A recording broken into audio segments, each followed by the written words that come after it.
watching the Eagles today. It's like, through 2 weeks, we always say like, oh, you can't judge a team until you get about a month or so in. You really can't. You really don't know who these teams are quite yet. They're still figuring things out.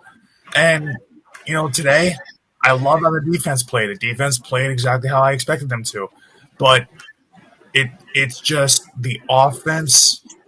I mean, now last week, like this is the same offense we saw post lightning delay, like pre lightning delay last week. The Eagles' offense looked fine to me. I mean, a couple of times there were a little bit of a questionable play calls, but they scored on like what was it, 4 straight drives. So they had 24 points before that lightning delay. It was like 4 straight drives they had scored on, whatever it was, and then and that was it. And then the lightning delay just screwed up both the Eagles and the Cowboys, but they still won. This week, you know, it was hot. You didn't have to worry about rain or anything like that. But literally from the first snap, Jalen Hurts fumbles the ball while trying to run. I mean, they fell on it, but it was like, okay, I know what kind of game I'm in for if he's fumbling the first play of the game. And then the offense never got in sync. I mean, outside of a Saquon Barkley touchdown run, the offense didn't score at all. They didn't score a single touchdown. Except, I mean, you can count the tush push TD at the end to basically put the game on ice, more or less. But it's like it's just that's not enough. They haven't had a passing touchdown for 2 weeks, the first 2 weeks. So it's like that's just it's it's rough. It's because even Kellen Moore's offense, for as bad as it was the first couple of weeks, they still scored a bunch of points and they still looked halfway decent.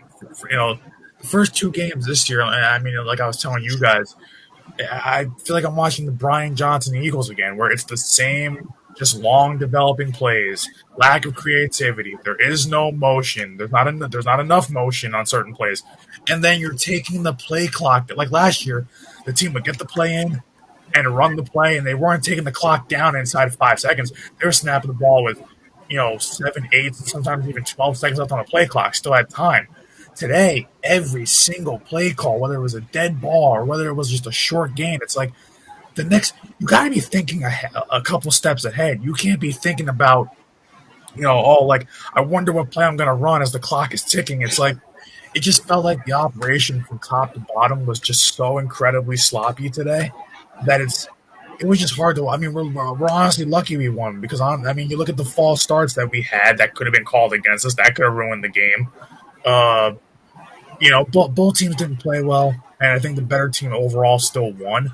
But it's it's really scary to look at this team through 2 weeks and see that they're barely winning football games. That the good teams, good teams find ways to win, and that's what we always say.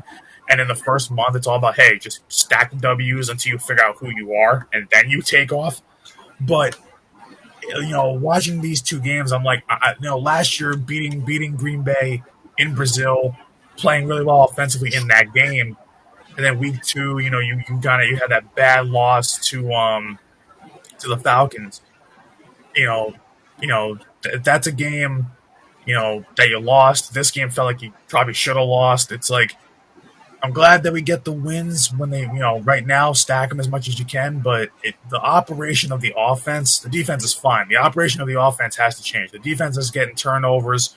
I think they've had what this is. They had a turnover on downs early in this game, so that counted as a turnover.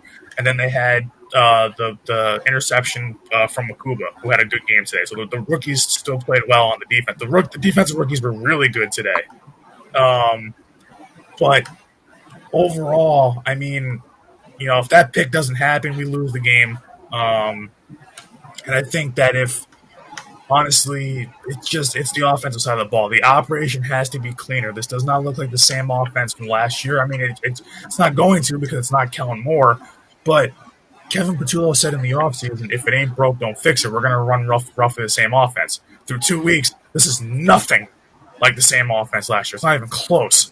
So it's a little bit scary, but you know what? We start off 2-0. I'll take it. That's fine by me. Yeah, Scoop, you can go off that. What did you feel about the offense today? Yeah, so you know how we talk a lot, whether it's as Eagles fans or just about the Eagles, and we talk back to the 2013 to 2015, the Chip Kelly team, where the offense was very up-tempo and very aggressive, very a lot of movement, but it kind of wore down the defense. I feel like what we are watching right now is the antithetical Chip Kelly offense, where there's no creativity whatsoever. There's no motion. The defense has plenty of time on the field. They're eating time of possession, like Pac-Man goes after those little things, whatever they're called. Which again, I'm a big fan of defense, time of possession, chewing it, running it up the gut, all of that. I'm big on that. I'm big time on that, especially when I got Mr. 26 up the backfield, who I told Brandon during the game is quickly rivaling, I think, a former 25 for perhaps the position of greatest Eagles running back in history. Now, that being said, I watched way too many times, and I heard Brandon say this when I could actually understand what he was yelling about. Screaming. Where he was basically just, whether it was I'm trying to remember. It was I don't remember if it was a shovel pass or a bubble screen. He was yelling about. I can't remember the exact name of the play. Oh, I yelled a lot. Scoop, you heard me. I yelled about every single bubble screen and shovel pass today, whatever it was. Yeah. Okay. So I did have that correct. All right. But basically, they would drop him out, and then they would just make these like tiny little passes that almost lateral out to the left or usually the right. Swing passes. Swing pass. Thank you. I knew there was a word I was forgetting. Swing pass. Thank you. And then he would, or there were a couple of times where Jalen Hurts would randomly just try and throw these deep, these 95 goes up the left side, and they would basically. He tried to put up a couple, and now to his credit, most of the time I saw that happen. The guy the intended receiver came down with the ball. So at least there's that when he throws the hospital balls, usually it ends up okay. But there was the element of just feeling too predictable. I'm not the most X's and O tactician savvy when it comes to football, and even I, a good amount of the time, felt like I knew what was coming.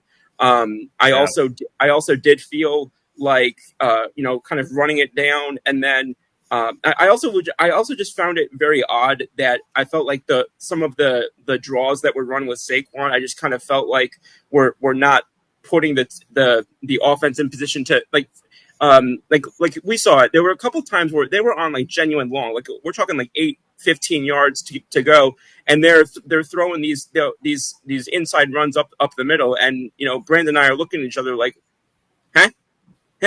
Yeah.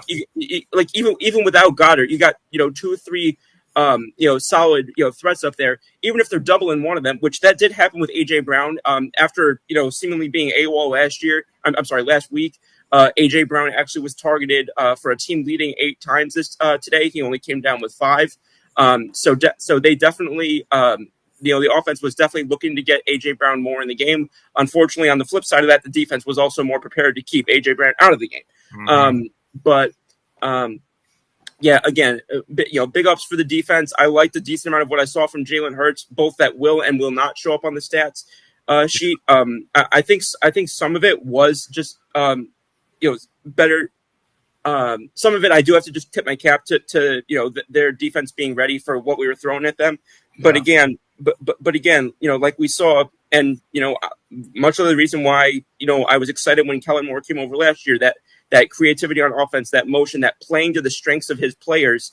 It feels like, I don't want to say a regression, but it feels like something's being left to be desired here. And I definitely think that there was an element of missing Goddard today. But also our number 2 in Calcaterra, I don't think he's any slouch as a tight end in his own right. And I don't know. Much like the chicken wings that I got today, I feel like there was some meat left on the bone.